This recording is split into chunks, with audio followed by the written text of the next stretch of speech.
को तुम हो इत आए कहाँ, घनश्याम हैं तो कितहों बरसो। हेलो साथियों, स्वागत है आप सभी का आज की इस ऑनलाइन कक्षा में। तो आज हम लोग पढ़ने वाले हैं एक नया टॉपिक, बहुत ही बढ़िया, और वो हो जाएगा हमारा हिंदी साहित्य के अंतर्गत, और टॉपिक का नाम है छंद।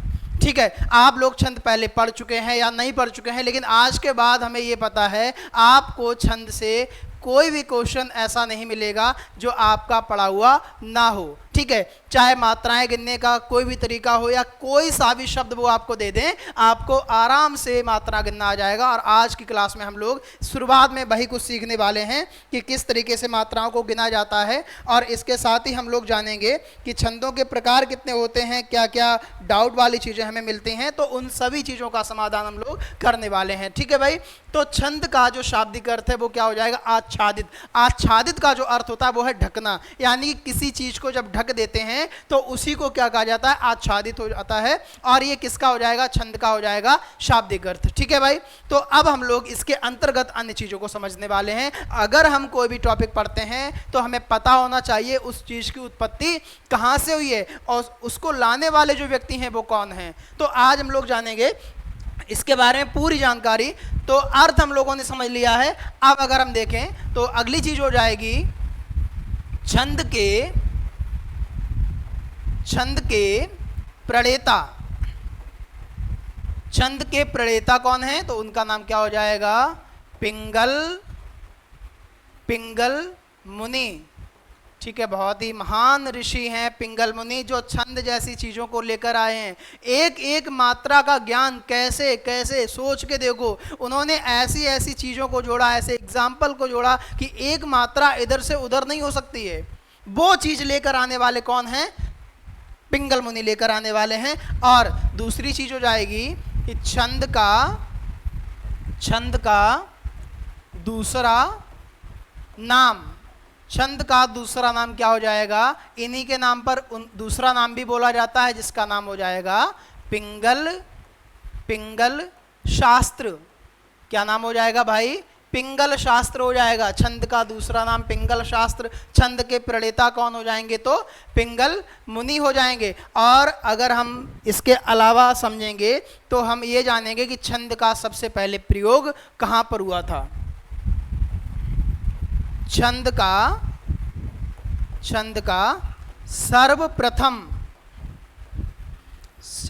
सर्वप्रथम प्रयोग। तो छंद का जो सर्वप्रथम प्रयोग होता है वो कहाँ पर मिलता है? हमें ऋग्वेद में मिलता है। कहाँ पर मिलेगा?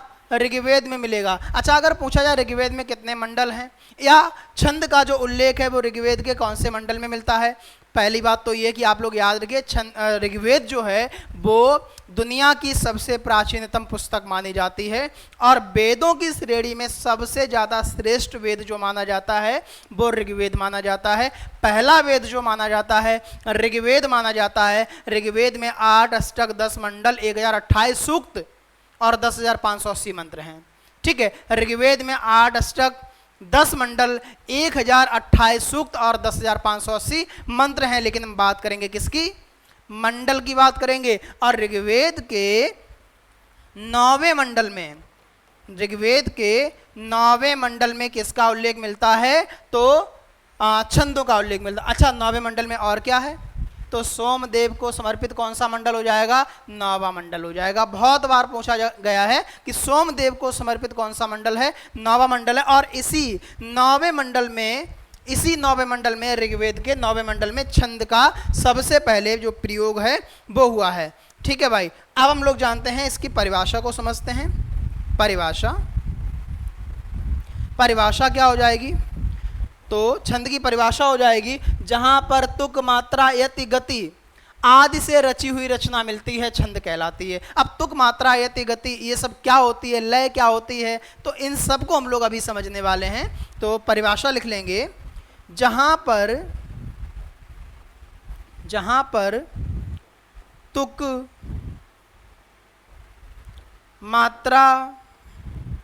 मात्रा, लय, यति, गति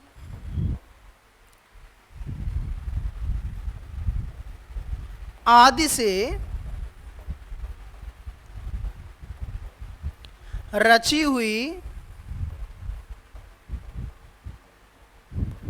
रचना मिलती है, रचना मिलती है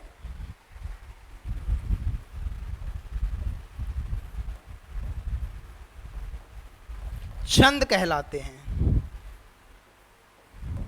ठीक है, तो छंद किसको कहते हैं? जहां पर तुक, मात्रा, लय, यति, गति आदि से रची हुई रचना मिलती है उसको हम क्या कहेंगे? उसको कहते हैं छंद।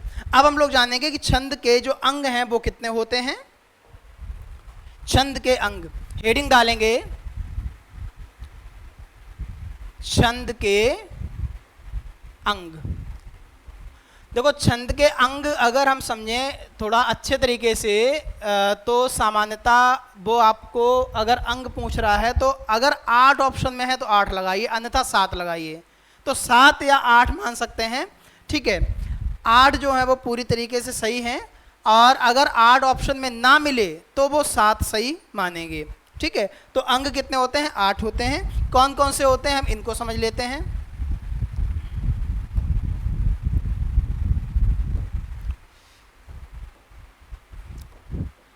अब 8 प्रकार हमने बताया आपको। अब प्रकार जो हैं इसके, छंद के अंग जो हैं, सॉरी प्रकार नहीं, अंग जो हैं वो 8 हो जाएंगे। और 8 कौन से हो जाएंगे? जो आपकी परिभाषा में आ रहे हैं। परिभाषा कुछ इससे अलग नहीं है, जो परिभाषा में आ रहे हैं वही इसके अंगों के अंतर्गत आ जाएंगे, यानी कि लय हो गया, गति हो गया। ठीक है, इसी प्रकार से अगर हम और देखेंगे, तुक हो गया। तुक का मतलब क्या होता है? तुकांत, जहां पर तुकों का जो अंत होता है वो एक समान माना जाता है। जैसे मंगल भवन अमंगलहारी, द्रवहु सुदशरथ अजर बिहारी। तो हारी और बिहारी, तो यही क्या हो जाता है? इसको क्या कहा जाता है? तुकांत कहा जाता है। तो आप लोग छंद के अंतर्गत जो अंग हैं वो लिखेंगे। तो सबसे पहला हो जाएगा बर्ड। बर्ड हो जाएगा। बर्ड अगर है तो बर्ड का मतलब क्या हो जाएगा? अखंडित ध्वनि। बर्ड क्या होती है? अखंडित ध्वनि होती है। वह बर्ड उसको कहते हैं जिसके और टुकड़े ना किए जा सकें, जिसके खंड ना किए जा सकते हैं, वो हो जाती है अखंडित ध्वनि। तो बर्ड हो जाएगी। दूसरा क्या है? मात्रा। अगर पूछा जाए हिंदी में मात्राएं कितनी हैं? 10 हैं। स्वर कितने हैं? 11 हैं। एक मात्रा नहीं जोड़ी जाती है। कौन सी नहीं जोड़ी जाती है? आ की, छोटा वाला जो आ होता है। ठीक है, तो आ की जो मात्रा है वो नहीं जोड़ी जाती है, वो उदासीन माना जाता है। ठीक है, तो बर्ड, मात्रा, तुक। तुक क्या होता है? तुकांत, यानी कि जो चरणों के अंत में समानता होती है, चरणों के अंत में समानता होती है, उसको तुक कहते हैं। ठीक है, तुक, बर्ड, मात्रा, तुक, यति। अब यति भाई क्या होती है? अगर आप पूछो यति किसको कहते हैं, तो यति कहा जाता है विराम को। विराम हो जाएगा, या फिर किसको कहेंगे आप? ठहराव। ठीक है, जैसे आप कुछ पढ़ते हैं तो ऐसा तो है नहीं कि एकदम से पढ़ते ही चले जाते हैं, पढ़ते ही चले जाते हैं। ऐसा पढ़ोगे तो फिर उसका कोई अर्थ नहीं निकल पाएगा जल्दी से। ठीक है, तो थोड़ा सा हम बीच में विराम लेते हैं, है ना। जब थोड़ा सा जो विराम लेते हैं उसी को क्या कहा जाता है? यति कहा जाता है। तो बर्ड, मात्रा, तुक, यति, गति। गति, गति क्या होती है? लय होती है। लय यानी कि जो शब्दों का उतार चढ़ाव होता है। आप अगर कोई गाना गाएं, ठीक है, गाना तो गाते ही होंगे, तो ऐसा तो है नहीं कि आपने जिस स्वर में शुरू किया है, जिस सुर में शुरू किया है, उसी सुर में आप पूरा गाते रहिए। तो जो गाना हम गाते हैं, या कोई भजन गाएं, कीर्तन गाएं, या कोई दोहा पढ़े, तो उसमें क्या होता है कि हम उतार चढ़ाव करते हैं वर्णों का, स्वरों का। कभी धीरे भी बोलते हैं, कभी थोड़ा तेज बोलते हैं। वही क्या हो जाएगा? गति हो जाएगी, अर्थात लय हो जाएगी। तो याद रखिए इसी क्रम में बर्ड, मात्रा, तुक, यति, गति। बर्ड, मात्रा, तुक, यति, गति। सबसे पहले 5 याद कर लो। याद करना बड़ा आसान है। बर्ड, मात्रा, तुक, यति, गति। और अगर परिभाषा पूछ ले तो कह दो कि बर्ड, मात्रा, तुक, यति, गति से रची हुई रचना मिलती है, उसको हम क्या कहते हैं? छंद कहते हैं। अब अगले वाले देखिए, तो गढ़, अगला हो जाएगा गढ़। गढ़ किसको कहते हैं? तो 3 वर्णों या शब्दों का समूह। ठीक है, 3 वर्णों या शब्दों का जो समूह है वो क्या कहलाता है? गढ़ कहलाता है। और गढ़ आगे बहुत काम आएंगे। जब हम लोग छंदों को पढ़ते हैं आगे तो गढ़ काम आते हैं। हालांकि काम तो सभी आएंगे, लेकिन इनका महत्व तो अलग ही दिखाई पड़ता है। इसके अलावा हो जाएगा 7 लघु और गुरु, यानी कि 1 मात्रा और 2 मात्राएं। ठीक है, लघु और गुरु, जब हम मात्रा गिनते हैं या तो लघु मात्रा होती है या गुरु मात्रा होती है।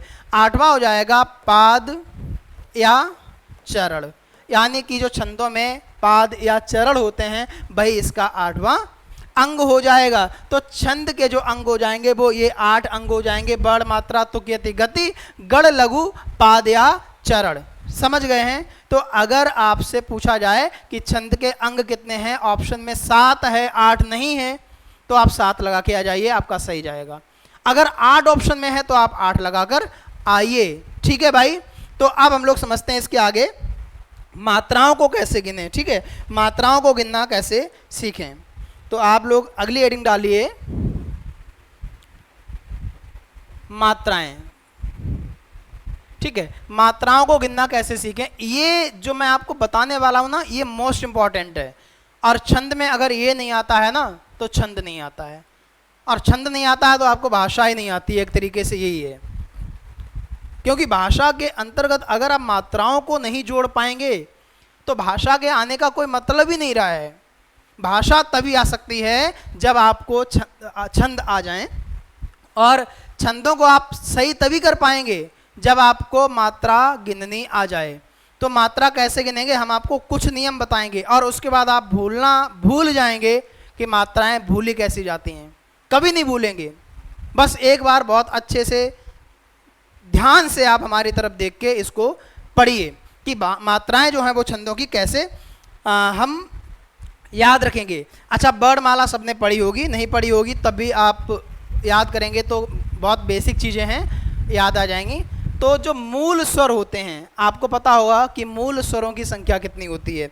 मूल स्वर हो जाएंगे चंद्रबिंदु, चंद्रबिंदु तो जानते ही हैं। तो एक चीज़ समझिए, पहले लिख लेते हैं कि मूल स्वर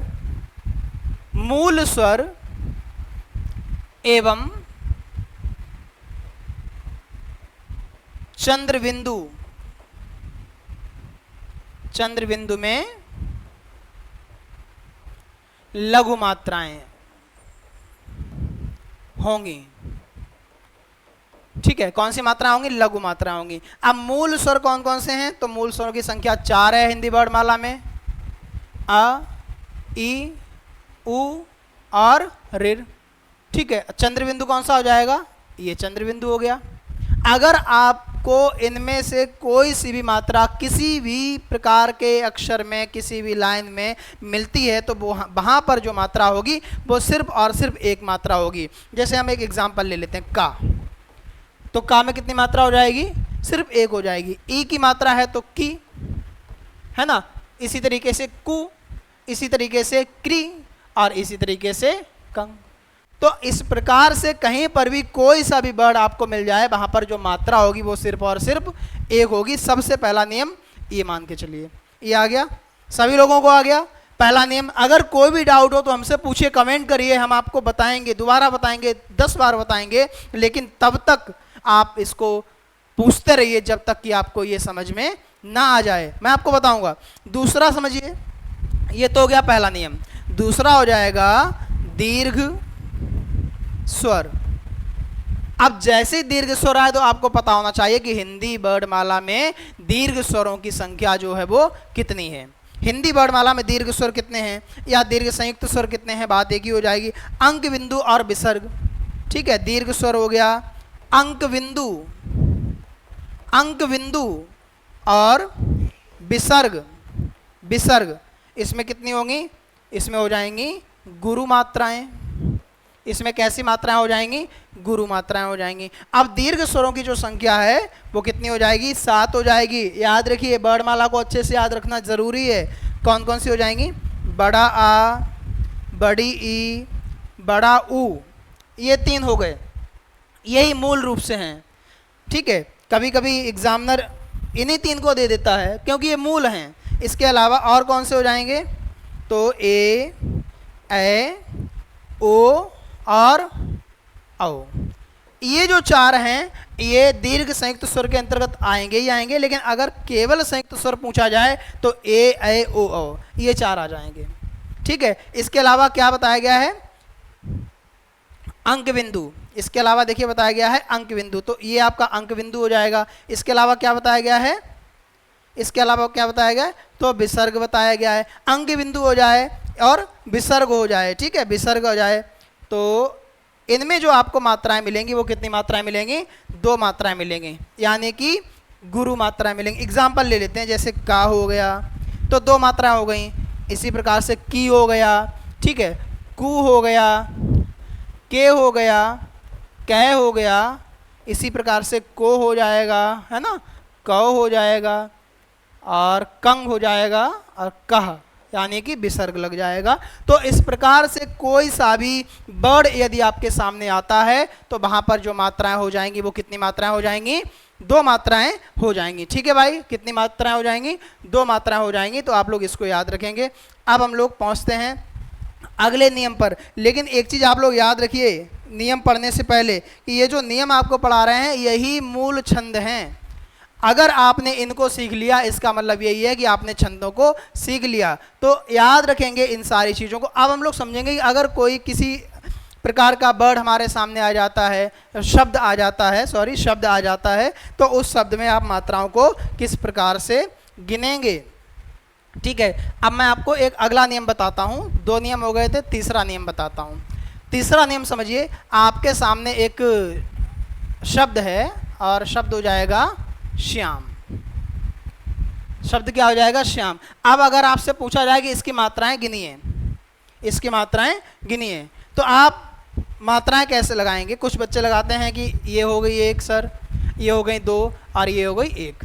सामान्यतः मैंने देखा है जिन लोगों ने छंदों को नहीं पढ़ा है बारीकी से वो यही मात्रा बताते हैं, लेकिन ये तरीका गलत है, ये बिल्कुल भी सही नहीं है, ऐसा होगा ही नहीं। कैसे होगा वो समझिए, ठीक है। देखिए, अगर कभी भी आपको इस प्रकार का शब्द मिलता है वो आधा है, अक्षर आधा है और आधे अक्षर से पहले यदि कोई वर्ड नहीं है तो उस अक्षर की मात्रा को नहीं गिना जाएगा, उस अक्षर की मात्रा को ही नहीं गिना जाएगा। अर्थात इस पे कोई मात्रा नहीं होगी, इस पे 2 मात्रा हो जाएंगी और इस पे 1 मात्रा हो जाएगी। तो तीसरा नियम क्या हो जाएगा? यदि आधा वर्ड है और उस आधे वर्ड से पहले कोई वर्ड नहीं है तो उस आधे वर्ड की मात्रा को नहीं गिनेंगे। अब आपको सर अगर आधे वर्ड से पहले कोई वर्ड हो तो क्या करें? तो उसका भी एक तरीका है। क्या करोगे आप? बता रहा हूं, वही करिए। क्या करोगे? चौथा नियम हो जाएगा, चौथा नियम हो जाएगा घनश्याम। क्या हो जाएगा? घनश्याम। अब घनश्याम में आप देखते हैं आधा वर्ड है, आधे वर्ड से पहले एक पूरा वर्ड है, तो कैसे आप इसको याद रखेंगे? देखिए, इसमें 1 मात्रा हो गई, कोई डाउट नहीं है। अब आधे वर्ड से पहले नियम यही है, अगर आधे वर्ड से पहले कोई वर्ड है तो वो वर्ड अपने आप गुरु हो जाता है और उस आधे वर्ड की मात्रा को नहीं जोड़ेंगे, ठीक है, वो गुरु हो जाएगा और उस आधे वर्ड की मात्रा को हम नहीं जोड़ते हैं। अर्थात इससे पहले न है ना, तो हम यहाँ पर 2 मात्राएं जोड़ेंगे और यहाँ पर कोई मात्रा नहीं होगी, यहाँ पर 2 मात्राएं हो जाएंगी, यहाँ पर 1 मात्रा हो जाएगी। बिल्कुल सही तरीका है ये, इसके अलावा कुछ मत करना आप, नहीं तो गलती कर बैठोगे, नहीं तो गलती कर बैठोगे। लेकिन एक और चीज़ आपके मन में अगर आई हो, तो अगर आपके मन में ये आया हो कि अगर सर आधा वर्ड तो है, आधे वर्ड के पहले भी वर्ड है, लेकिन अब अगर वो पहले से ही गुरु है तो क्या होगा? तो क्या उसमें 3 मात्रा होंगी या 4 मात्रा होंगी या कोई मात्रा नहीं होगी या 1 मात्रा होगी या 2 मात्रा होगी? समझ लेते हैं कितनी मात्रा होगी। तो अगला नियम हो जाएगा, 5वां नियम हो जाएगा, 5वां नियम हो जाएगा। एग्जाम्पल ले लेते हैं एक हम लोग, महेश्वर। एग्जाम्पल लिया हमने, क्या? महेश्वर। अब आप देख लीजिए, माँ है, हा है, आधा अक्षर आ गया है, आधे अक्षर से पहले वर्ड है, लेकिन वो वर्ड पहले से कैसा है? गुरु है। अब पहले से ही अगर गुरु है तो हम इसको कैसे गिनेंगे, कैसे इसके अक्षर को देखेंगे? तो 1 मात्रा हो गई, पहले से अगर गुरु है तो वो गुरु ही रहेगा। 3 मात्राएं कभी भी छंद में नहीं होती हैं, लेकिन उस आधे अक्षर की मात्रा को नहीं गिनेंगे, 1 हो जाएगी और ये 1 हो जाएगी। यहाँ पर ये बात समाप्त हो गई है।